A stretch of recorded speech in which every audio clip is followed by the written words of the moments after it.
बिस्मिल्लाहिर्रहमानिर्रहीम अस्सलाम वालेकुम। ग्लोबल वीज़ा टिप्स के साथ मैं हूं बैरिस्टर मियां आमर अली।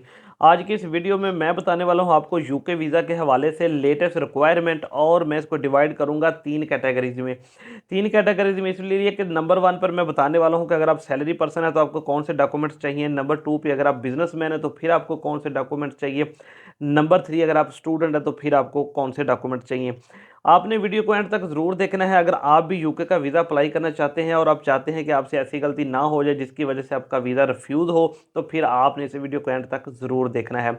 अच्छा जी, नंबर वन जिसकी हमने बात की है सैलरी पर्सन के लिए, उसको सबसे पहले जो डॉक्यूमेंट चाहिए वो उसका एनओसी है, जो कि कंपनी से लेना बहुत ज़रूरी है। जिसमें लिखा जाएगा कि हमारी कंपनी के लिए काम करता है और इतने दिन के लिए ये यूके या विजिट के लिए जाना चाहता है और फिर ये वापस आ जाएगा। देखिए, ये जितनी भी हमारी रिक्वायरमेंट्स होती है डॉक्यूमेंट्स की, और जो डे बाय डे बढ़ती जा रही है, इसकी यही रीज़न है कि जब भी आप किसी बड़ी कंट्री का वीज़ा कर अप्लाई करते हैं, उनको यही लगता है कि आप वहीं पर स्टे कर जाएंगे, वापस नहीं आ जाएंगे। तो इस चीज़ को कम करने के लिए, उनका डर को ख़त्म करने के लिए, हम जो है वो सपोर्टिंग डॉक्यूमेंट्स भी लगाते हैं, अपने सारे डॉक्यूमेंट्स अटैच करते हैं, ताकि हम उनको यकीन दिला सकें कि हम आपकी कंट्री में स्टे नहीं करेंगे। तो नंबर वन पर आ गया एनओसी। नंबर टू पर आ गया जी सैलरी स्लिप्स, जो कि 6 मंथ की होनी चाहिए, और आपकी सैलरी जो है वो अच्छी होनी चाहिए। ये ना हो कि 30,000 40,000 आपकी सैलरी हो और आपने यूके का वीज़ा अप्लाई किया हो, क्योंकि 30 40 हज़ार रुपये अगर सैलरी है तो फिर उसमें से आपके अखराजात भी निकलने हैं, तो आपके पास जो है वो बचत जो नहीं बनती, तो फिर आप किस तरह से यूके का टूरिस्ट वीज़ा जो है वो अफोर्ड कर सकते हैं। नंबर थ्री पर आ जाता है आपकी बैंक स्टेटमेंट। अब जो बैंक स्टेटमेंट है यूके के लिए वो बहुत ज़्यादा मैटर करती है, उसमें खासकर ट्रांजैक्शन जो है वो बहुत ज़्यादा मैटर करती हैं। ऐसा नहीं होना चाहिए कि अगर आपकी सैलरी 1 लाख रुपए है तो आपकी जो ट्रांजैक्शन है महीने की, जो आपका उसमें पैसे आ रहे हैं वो 2 लाख या 3 लाख है।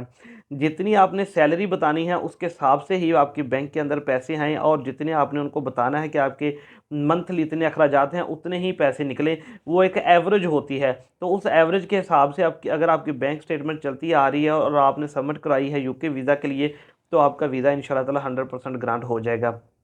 ये तो हो गया जी ज़रूरी डॉक्यूमेंट्स जो सैलरी पर्सन है। अब आ जाते हैं बिजनेसमैन के लिए। बिजनेसमैन के लिए जो सबसे ज़्यादा ज़रूरी है वो है उसकी बिजनेस की बैंक स्टेटमेंट, और उसके साथ फिर आती है पर्सनल बैंक स्टेटमेंट। क्योंकि यूके वाले जब वीज़ा अप्लाई करते हैं तो उसका वीज़ा फीसर कहता है कि जो आपकी बिज़नेस की बैंक स्टेटमेंट है वो आपकी बिज़नेस की चीज़ों के लिए है, कि आप कभी भी बिज़नेस में उसमें से पैसे जो इन्वेस्ट कर सकते हैं या उसमें और ऐड कर सकते हैं, आप अपने लिए पर्सनल इस्तेमाल नहीं कर सकते। तो इसके लिए आपको साथ में पर्सनल बैंक स्टेटमेंट भी लगाना लाजमी है। अगर आप बिजनेसमैन हैं तो आप एक ही बैंक स्टेटमेंट के साथ वीज़ा अप्लाई नहीं कर सकते। ये मोस्ट इंपॉर्टेंट डॉक्यूमेंट्स हैं जिसने भी जो बिजनेसमैन है और उसने यूके का टूरिस्ट वीज़ा जो अप्लाई करना है। मिनिमम जो आप वीज़ा अप्लाई करते हैं वो 6 मंथ के लिए होता है, और उसकी फ़ीस तकरीबन $112 है, जो कि एम्बेसी की फ़ीस शुमार की जाती है। इसके अलावा वीएसएफ के चार्जेस इसके अलग हैं।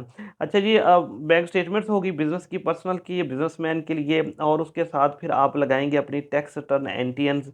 जो अमाउंट आपकी बैंक में आ रही है, जो आपकी सालाना आमदनी है, वही आपकी टैक्स रिटर्न में शो होनी चाहिए। ऐसा ना हो कि आपके बैंक में 50 लाख रुपए पड़ा हो, साल का 50 लाख रुपए आपके बैंक में आता हो, और आपने टैक्स रिटर्न में बताया हो कि जी हमारी तो जो रिटर्नेबल इनकम है वो 4 या 5 लाख है। तो ऐसा अगर करेंगे तो आपका यूके का वीज़ा कभी भी ग्रांट नहीं होगा।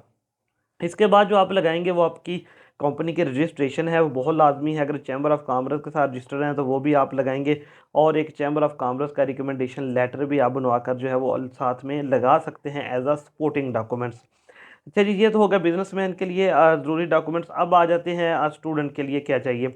मैं बेसिकली जो मेन डॉक्यूमेंट्स है वो बता रहा हूँ, बाकी जो ट्रैवल डॉक्यूमेंट्स होते हैं जिसके अंदर आपका कवर लेटर है, होटल की बुकिंग है, इसके बाद आपका ट्रैवल प्लान है, एयरलाइन की टिकट है, ये सारी चीज़ें जो तीनों के साथ लगेंगी, जिस जो तीन कैटेगरीज को मैंने आपके सामने एक्सप्लेन कर रहा हूँ। अच्छा, नंबर थ्री पर आ जाते हैं स्टूडेंट। अब देखिए, स्टूडेंट जो होता है वो बेस उसकी अपनी कोई बैंक स्टेटमेंट नहीं होती, ना ही उसका कोई बिजनेस होता है, कारोबार होता है जो वो अपनी बैंक स्टेटमेंट शो कर सके। तो ऐसी सूरत में वो अपने वालदेन में से किसी के भी वालिद की या वालदा की बैंक स्टेटमेंट साथ में लगा सकता है।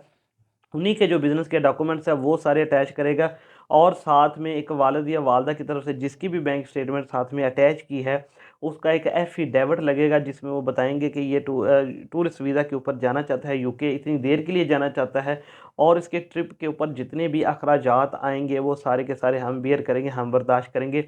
तो फिर उनकी जो बैंक स्टेटमेंट है वो एक्सेप्टेबल होगी और उसका वीज़ा अप्लाई हो जाएगा।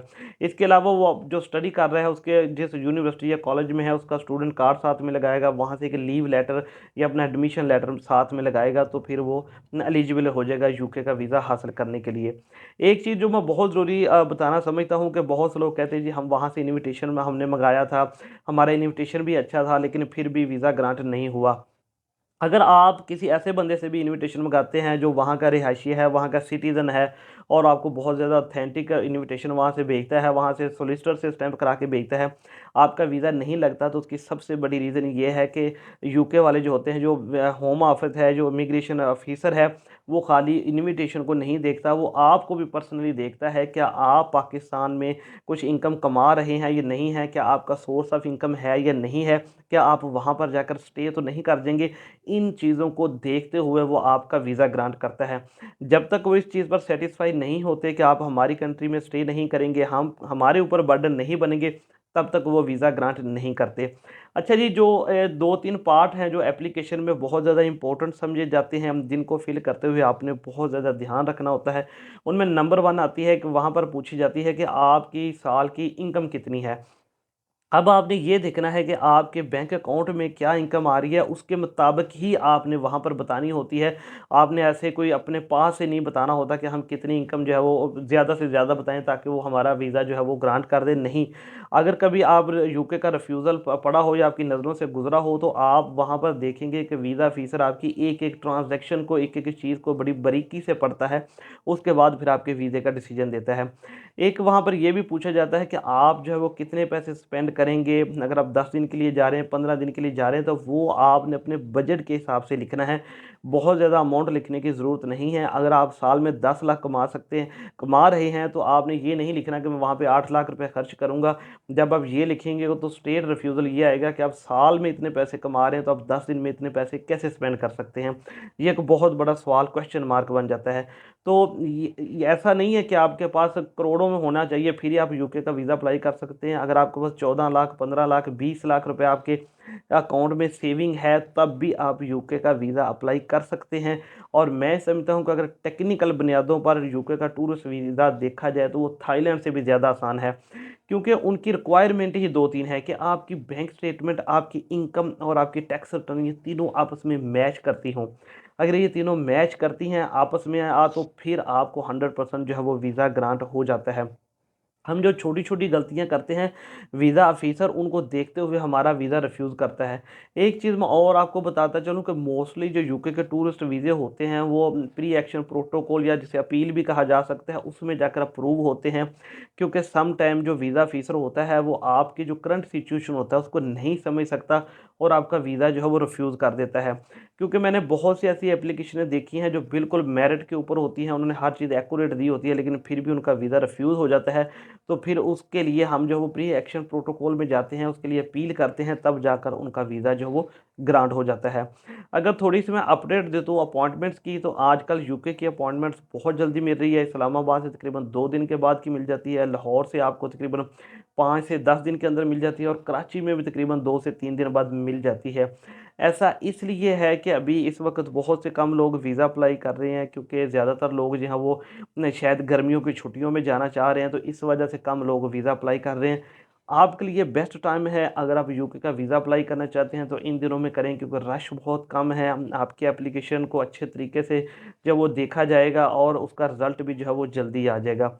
उम्मीद करता हूँ यूके के हवाले से जो मैंने आपसे इन्फॉर्मेशन शेयर की है, ख़ासकर उसकी रिक्वायरमेंट के हवाले से, आपको पसंद आई होगी। छोटी-सी चीज़ मैं और ऐड करता चलूँ, अगर आपके नाम को प्रॉपर्टी है तो आप उसकी वैल्यूएशन करा के उसको इंग्लिश में ट्रांसलेट करा के साथ लगा सकते हैं। ये आपकी होम टाइज़ को शो करती है, ताकि उनको इस चीज़ का यकीन हो कि आपका पीछे प्रॉपर्टी भी है, आप हमारी कंट्री में स्टे नहीं करेंगे, वापस आएँगे। ये लेटेस्ट इन्फॉर्मेशन थी यूके के हवाले से। उम्मीद करता हूँ कि इंशाल्लाह ताला आपको पसंद आई होगी। कल एक नई इन्फॉर्मेशन के साथ एक इन्फॉर्मेटिव वीडियो आपकी खिदमत में लेकर हाज़िर होऊँगा। अल्लाह हाफ़िज़।